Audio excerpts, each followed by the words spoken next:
You've hit 50 hours by Friday afternoon, but when your paycheck arrives, you're only being paid for 40.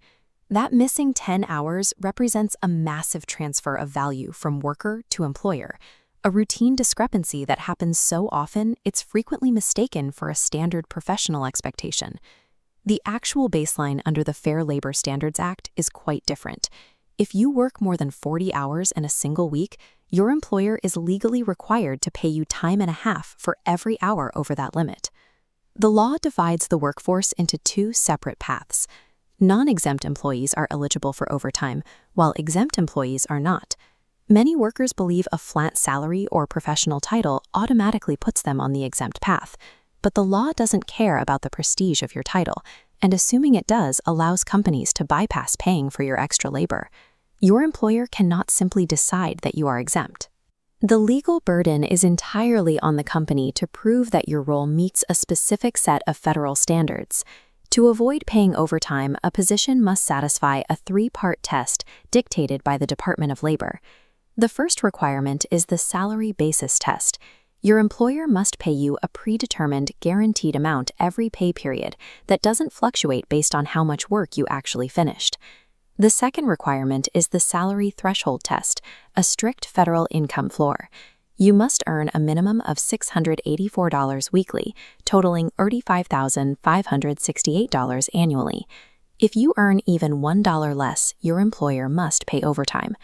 While these financial requirements provide clear boundaries, the final part of the test is where the actual day-to-day exploitation is often hidden.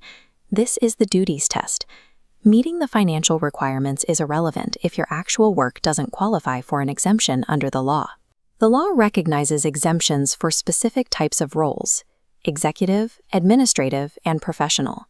Employers frequently use the fake manager loophole.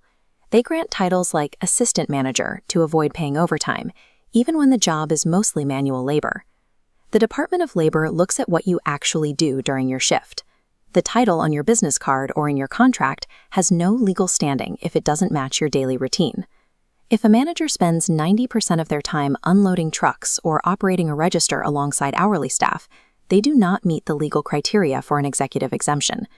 In these cases, the impressive job title is being used as a legal shield to extract free labor from a worker who is actually non-exempt. This is where the law is most frequently manipulated.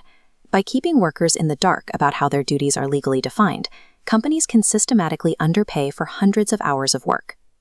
To deny you overtime pay, your employer must prove your role meets all three of these requirements simultaneously.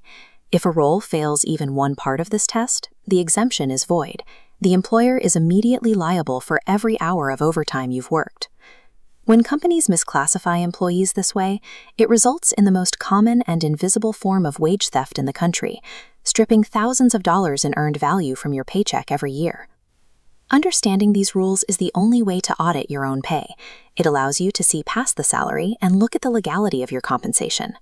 If the math doesn't add up, you should document your hours, research your state's labor laws, and reach out to the Department of Labor or a legal professional. A salary is a contract for professional expertise and stable pay. It was never intended to be a loophole for unlimited, unpaid labor.